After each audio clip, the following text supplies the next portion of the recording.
Primátor mesta pristúpil k ráznym krokom a je rozhodnutý zmeniť život na ulici k nemocnici v prospech slušných ľudí. Na tejto ulici vyrástli akési prístavky bez stavebného povolenia.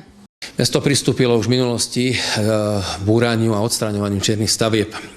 Obyvateľia na ulici k nemocnici, konkrétne blokov 782, 783 a 784, mali postavené na pozemkoch mesta čierne stavby. Boli to ako keby skladové priestory. Podľa samotných Rómov ich používali výlučne na uskladnenie dreva, ktoré využívali na kúrenie.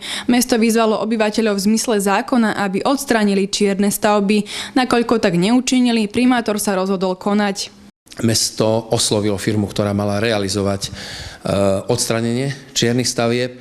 Len na tento víkend, ktorý máme za sebou, sa stalo nepredvídateľné konanie týchto obyvateľov, ktorí uposlúchli vlastne výzvu mesta a odstránili tieto čierne stavby sami.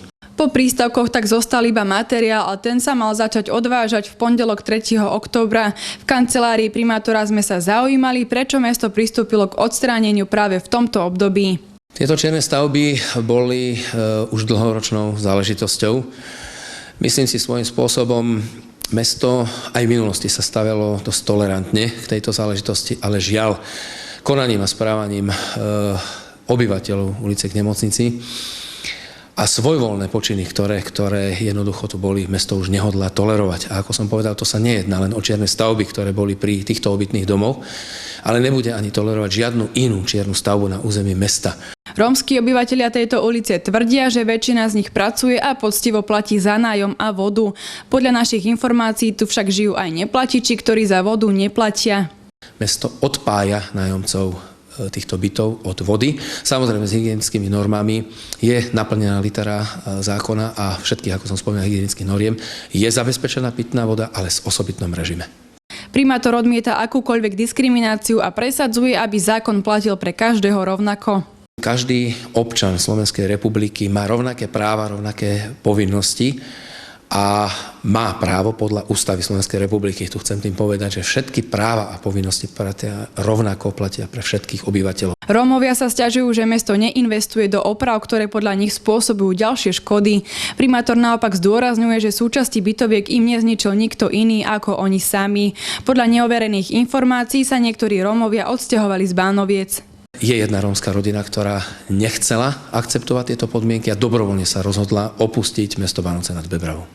Primátor sa odmieta ďalej prizerať na žalostný stav hlavne bytovky s číslom 782. Zvolal stretnutie všetkých kompetentných a pravdepodobne sa k slovu dostane ťažká technika. Byty, ktoré budú v tejto bytovke uvoľňované, sa mesto rozhodlo, že už nebudeme obsádzať ďalšími nájomníkmi a postupne žiaľ, technické riešenie už nie je na rekonštrukciu, pretože táto bytovka je v dezolátnom stave, takže pristúpime jej zbúraniu. Rovnaký proces, aký bol aj v meste Partizánske. Rómovia sa nechceli vyjadriť na kameru, ale odmietajú, aby boli všetci zatriedení medzi neprispôsobivých. Naopak primátor odmieta robiť rozdiely a chce, aby platili na tejto ulici presne tie isté zákony ako v ktorejkoľvek inej časti mesta. Ideme bojovať za slušný život slušných ľudí, takže každý, kto chce slušne existovať, jednoducho tento priestor mu bude daný. V opačnom prípade nebudeme tolerovať už takéto konanie a správanie ľudí, ktorí sa nechcú prispôsobiť, ktorí nechcú žiť slušným životom. Vedenie mesta k tejto téme pripravuje verejné stretnutie. O termíne vás budeme informovať aj v našom vysielaní. Neslávne známa ulica k nemocnici tak možno čoskoro začne meniť svoj tvar, čo si želajú hlavne obyvatelia tejto časti mesta.